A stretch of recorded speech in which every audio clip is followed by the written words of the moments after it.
بسم اللہ الرحمن الرحیم۔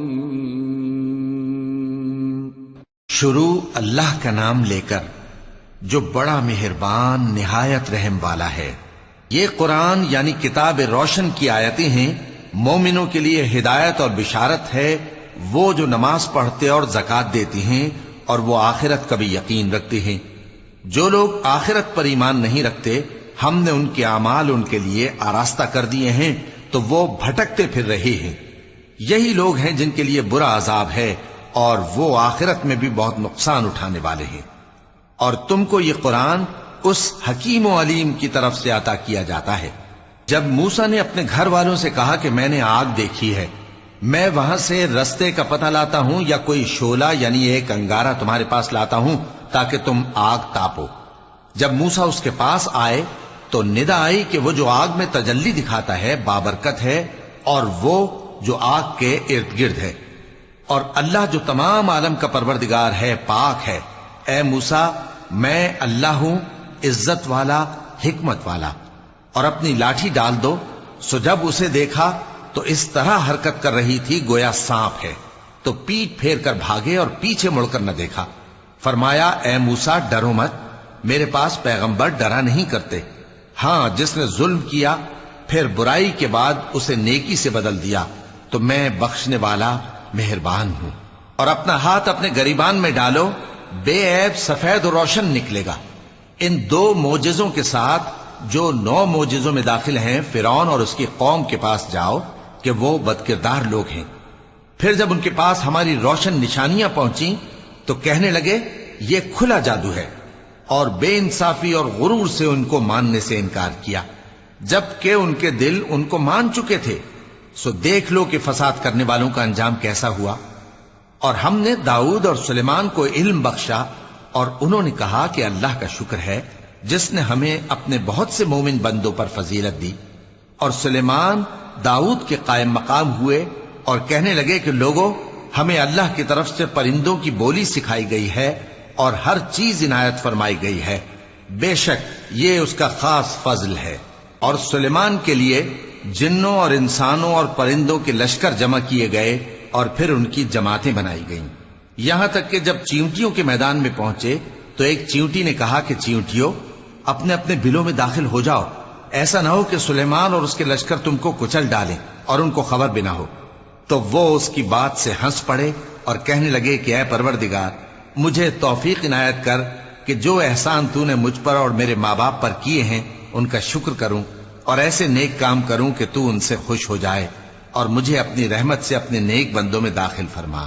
اور جب انہوں نے پرندوں کا جائزہ لیا تو کہنے لگے کیا سبب ہے مجھے ہدہد نظر نہیں آتا؟ کیا کہیں غائب ہو گیا ہے؟ میں اسے سخت سزا دوں گا یا ذبح کر ڈالوں گا یا میرے سامنے اپنی بے قصوری کی واضح دلیل پیش کرے۔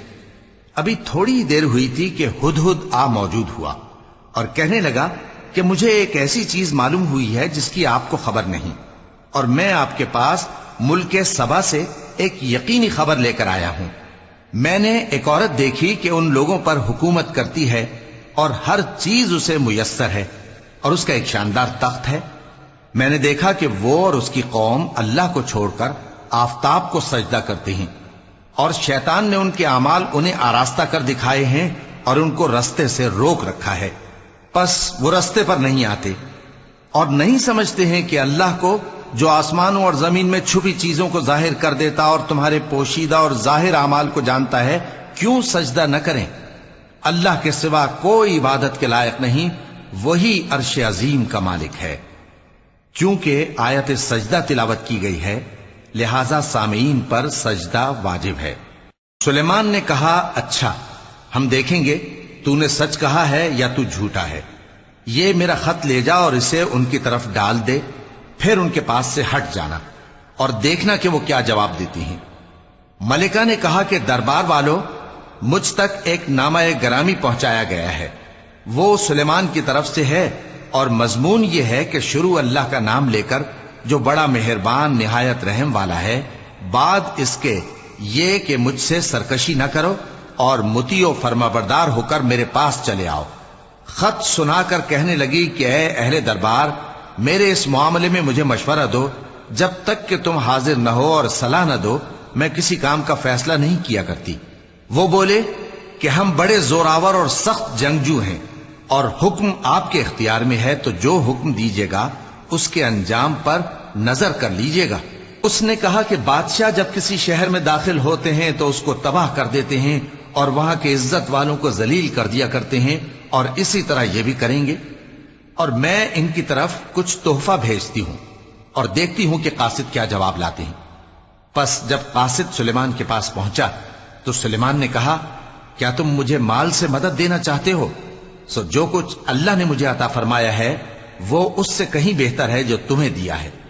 حقیقت یہ ہے کہ اپنے تحفے سے تم ہی خوش ہوتے ہوگے۔ ان کے پاس واپس جاؤ، اب ہم ان پر ایسے لشکر لے کر حملہ کریں گے جن کے مقابلے کی ان میں طاقت نہ ہوگی، اور ان کو وہاں سے بے عزت کر کے نکال دیں گے اور وہ ذلیل ہوں گے۔ سلیمان نے کہا کہ اے دربار والو، کوئی تم میں ایسا ہے کہ قبل اس کے کہ وہ لوگ فرما بردار ہو کر ہمارے پاس آئیں ملکہ کا تخت میرے پاس لے آئے؟ جنات میں سے ایک قوی ہیکل جن نے کہا کہ قبل اس کے کہ آپ اپنی جگہ سے اٹھیں میں اس کو آپ کے پاس لا حاضر کرتا ہوں، اور مجھے اس پر قدرت بھی حاصل ہے اور امانت دار بھی ہوں۔ ایک شخص جس کو کتاب الہی کا علم تھا کہنے لگا کہ میں آپ کی آنکھ کے جھپکنے سے پہلے پہلے اسے آپ کے پاس حاضر کیے دیتا ہوں۔ جب سلیمان نے تخت کو اپنے پاس رکھا ہوا دیکھا تو کہا کہ یہ میرے پروردگار کا فضل ہے تاکہ مجھے آزمائے کہ میں شکر کرتا ہوں یا کفران نعمت کرتا ہوں، اور جو شکر کرتا ہے تو اپنے ہی فائدے کے لیے شکر کرتا ہے، اور جو ناشکری کرتا ہے تو میرا پروردگار بے نیاز ہے، کرم کرنے والا ہے۔ سلیمان نے کہا کہ ملکہ کے امتحان عقل کے لیے اس کے تخت کی صورت بدل دو، دیکھیں کہ وہ سوج رکھتی ہے یا ان لوگوں میں سے ہے جو سوج نہیں رکھتے۔ پھر جب وہ آ پہنچی تو پوچھا گیا کہ کیا آپ کا تخت بھی اسی طرح کا ہے؟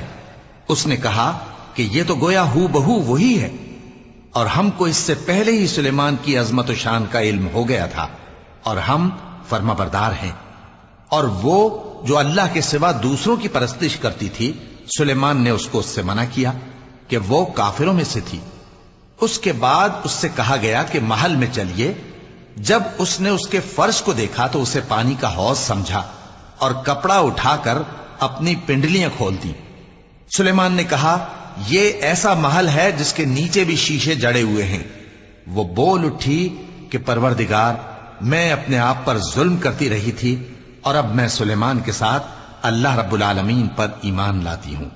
اور ہم نے سمود کی طرف ان کے بھائی صالح کو بھیجا کہ اللہ کی عبادت کرو، تو وہ دو فریق ہو کر آپس میں جھگڑنے لگے۔ صالح نے کہا کہ اے قوم، تم بھلائی سے پہلے برائی کے لیے کیوں جلدی کرتے ہو، اور اللہ سے بخشش کیوں نہیں مانگتے تاکہ تم پر رحم کیا جائے؟ وہ کہنے لگے کہ تم اور تمہارے ساتھی ہمارے لیے برا شگون ہیں۔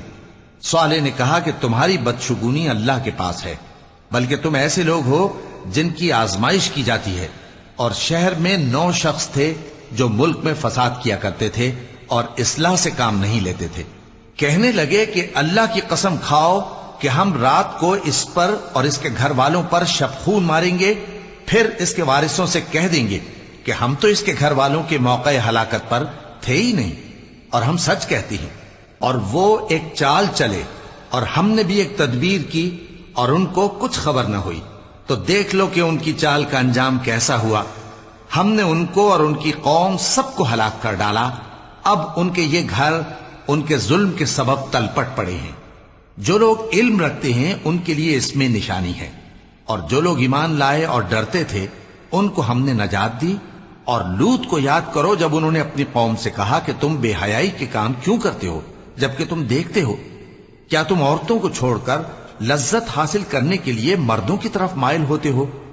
حقیقت یہ ہے کہ تم احمق لوگ ہو۔ تو ان کی قوم کے لوگ بولے تو یہ بولے، اور اس کے سوا ان کا کچھ جواب نہ تھا کہ لوط کے گھر والوں کو اپنے شہر سے نکال دو، یہ لوگ پاک بننا چاہتے ہیں۔ تو ہم نے ان کو اور ان کے گھر والوں کو نجات دی، مگر ان کی بیوی کہ اس کی نسبت ہم نے مقرر کر رکھا تھا کہ وہ پیچھے رہنے والوں میں ہوگی۔ اور ہم نے ان پر مے برسایا، سو جو مے ان لوگوں پر برسا جن کو متنبع کر دیا گیا تھا برا تھا۔ کہہ دو کہ سب تعریف اللہ ہی کے لیے ہے، اور اس کے ان بندوں پر سلام ہے جس کو اس نے منتخب فرمایا، بھلا اللہ بہتر ہے یا وہ جن کو یہ اس کا شریک بناتے ہیں؟ بھلا کس نے آسمانوں اور زمین کو پیدا کیا اور کس نے تمہارے لیے آسمان سے پانی برسایا؟ پھر ہم نے اس سے سرسبز باغ اگائے، تمہارا کام تو نہ تھا کہ تم ان کے درختوں کو اگاتے؟ تو کیا اللہ کے ساتھ کوئی اور بھی معبود ہے؟ ہرگز نہیں، بلکہ یہ لوگ رستے سے الگ ہو رہے ہیں۔ بھلا کس نے زمین کو قرارگاہ بنایا اور اس کے بیچ نہریں بنائیں اور اس کے لیے پہاڑ بنائے، اور کس نے دو دریاؤں کے بیچ اوٹ بنائی؟ یہ سب کچھ اللہ نے بنایا، تو کیا اللہ کے ساتھ کوئی اور معبود بھی ہے؟ ہرگز نہیں، بلکہ ان میں اکثر علم نہیں رکھتے۔ بھلا کون بے قرار کی التجا قبول کرتا ہے جب وہ اس سے دعا کرتا ہے، اور کون اس کی تکلیف کو دور کرتا ہے، اور کون تم کو زمین میں اگلوں کا جانشین بناتا ہے؟ یہ سب کچھ اللہ کرتا ہے، تو کیا اللہ کے ساتھ کوئی اور معبود بھی ہے؟ ہرگز نہیں، مگر تم بہت کم غور کرتے ہو۔ بھلا کون تم کو جنگل اور دریا کے اندھیروں میں رستہ بتاتا، اور کون ہواؤں کو اپنی رحمت کے آگے خوشخبری بنا کر بھیجتا ہے؟ یہ سب کچھ اللہ کرتا ہے، تو کیا اللہ کے ساتھ کوئی اور معبود بھی ہے؟ ہرگز نہیں۔ یہ لوگ جو شرک کرتے ہیں، اللہ کی شان اس سے بلند ہے۔ بھلا کون خلقت کو پہلی بار پیدا کرتا پھر اس کو دوبارہ پیدا کرے گا؟ اور کون تم کو آسمان اور زمین سے رزق دیتا ہے؟ یہ سب کچھ اللہ کرتا ہے، تو کیا اللہ کے ساتھ کوئی اور معبود بھی ہے؟ ہرگز نہیں۔ کہہ دو کہ مشرکو، اگر تم سچے ہو تو دلیل پیش کرو۔ کہہ دو کہ جو لوگ آسمانوں اور زمین میں ہیں اللہ کے سوا غیب کی باتیں نہیں جانتے، اور نہ یہ جانتے ہیں کہ کب زندہ کر کے اٹھائے جائیں گے، بلکہ آخرت کے بارے میں ان کا علم ختم ہو چکا ہے، بلکہ یہ اس کی طرف سے شک میں ہیں، بلکہ یہ اس سے اندھے ہو رہے ہیں۔ اور جو لوگ کافر ہیں کہتے ہیں کہ جب ہم اور ہمارے باپ دادا مٹی ہو جائیں گے تو کیا ہم پھر قبروں سے نکالے جائیں گے؟ یہ وعدہ ہم سے اور ہمارے باپ دادا سے پہلے سے ہوتا چلا آیا ہے، کہاں کا اٹھنا اور کیسی قیامت؟ یہ تو صرف پہلے لوگوں کی کہانیاں ہیں۔ کہہ دو کہ ملک میں چلو پھرو، پھر دیکھو کہ گناہگاروں کا انجام کیا ہوا ہے، اور ان کے حال پر غم نہ کرنا، اور نہ ان چالوں سے جو یہ کر رہے ہیں تنگ دل ہونا۔ اور کہتے ہیں کہ اگر تم سچے ہو تو یہ وعدہ کب پورا ہوگا؟ کہہ دو کہ جس عذاب کے لیے تم جلدی کر رہے ہو شاید اس میں سے کچھ تمہارے نزدیک آ پہنچا ہو، اور تمہارا پروردگار تو لوگوں پر فضل کرنے والا ہے، لیکن ان میں سے اکثر شکر نہیں کرتے۔ اور جو باتیں ان کے سینوں میں پوشیدہ ہوتی ہیں اور جو کام وہ ظاہر کرتے ہیں، تمہارا پروردگار ان سب کو جانتا ہے۔ اور آسمانوں اور زمین میں کوئی پوشیدہ چیز نہیں ہے مگر یہ کہ وہ ایک کتاب روشن میں لکھی ہوئی ہے۔ بے شک یہ قرآن بنی اسرائیل کے سامنے اکثر باتیں جن میں وہ اختلاف کرتے ہیں بیان کر دیتا ہے، اور بے شک یہ مومنوں کے لیے ہدایت اور رحمت ہے۔ تمہارا پروردگار قیامت کے روز ان میں اپنے حکم سے فیصلہ کر دے گا، اور وہ غالب ہے، علم والا ہے۔ تو اللہ پر بھروسہ رکھو، تم تو صاف حق پر ہو۔ کچھ شک نہیں کہ تم مردوں کو بات نہیں سنا سکتے، اور نہ بہروں کو جبکہ وہ پیٹ پھیر لیں آواز سنا سکتے ہو، اور نہ اندھوں کو گمراہی سے نکال کر رستہ دکھا سکتے ہو۔ تم تو انہی کو سنا سکتے ہو جو ہماری آیتوں پر ایمان لاتے ہیں، پھر وہ فرما بردار ہو جاتے ہیں۔ اور جب ان کے بارے میں عذاب کا وعدہ پورا ہوگا تو ہم ان کے لیے زمین میں سے ایک جانور نکالیں گے جو ان سے باتیں کرے گا۔ یہ ہم اس لیے کریں گے کہ لوگ ہماری آیتوں پر ایمان نہیں لاتے تھے۔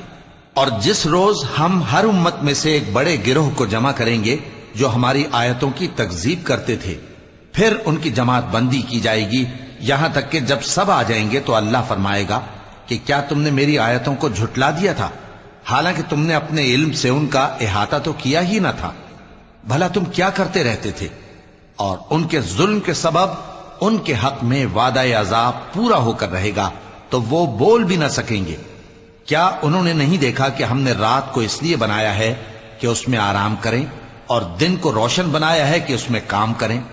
بے شک اس میں مومن لوگوں کے لیے نشانیاں ہیں۔ اور جس روز سور پھونکا جائے گا تو جو لوگ آسمانوں میں اور جو زمین میں ہیں سب گھبرا اٹھیں گے، مگر وہ جسے اللہ چاہے، اور سب اس کے پاس عاجز ہو کر چلے آئیں گے۔ اور تم پہاڑوں کو دیکھتے ہو تو خیال کرتے ہو کہ مضبوط جمے ہوئے ہیں، مگر وہ اس روز اس طرح اڑتے پھریں گے جیسے بادل۔ یہ اللہ کی کاریگری ہے جس نے ہر چیز کو مضبوط بنایا، بے شک وہ تمہارے سب افعال سے باخبر ہے۔ جو شخص نیکی لے کر آئے گا تو اس کے لیے اس سے بہتر بدلہ تیار ہے، اور ایسے لوگ اس روز گھبراہٹ سے بے خوف ہوں گے، اور جو برائی لے کر آئے گا تو ایسے لوگ اوندھے منہ دوزخ میں ڈال دیے جائیں گے۔ تم کو تو انہی اعمال کا بدلہ ملے گا جو تم کرتے رہے ہو۔ کہہ دو مجھ کو یہی ارشاد ہوا ہے کہ اس شہر مکہ کے مالک کی عبادت کروں جس نے اس کو محترم بنایا ہے، اور ہر چیز اسی کی ہے، اور مجھے یہ بھی حکم ہوا ہے کہ میں فرما بردار رہوں، اور یہ بھی کہ قرآن پڑھا کروں۔ اب جو شخص راہ راست اختیار کرتا ہے تو اپنے ہی فائدے کے لیے اختیار کرتا ہے، اور جو گمراہ رہتا ہے تو کہہ دو کہ میں تو صرف خبردار کرنے والا ہوں۔ اور کہو کہ اللہ کا شکر ہے وہ تم کو عنقریب اپنی نشانیاں دکھائے گا تو تم ان کو پہچان لو گے، اور جو کام تم کرتے ہو تمہارا پروردگار ان سے بے خبر نہیں ہے۔ صدق اللہ العظیم۔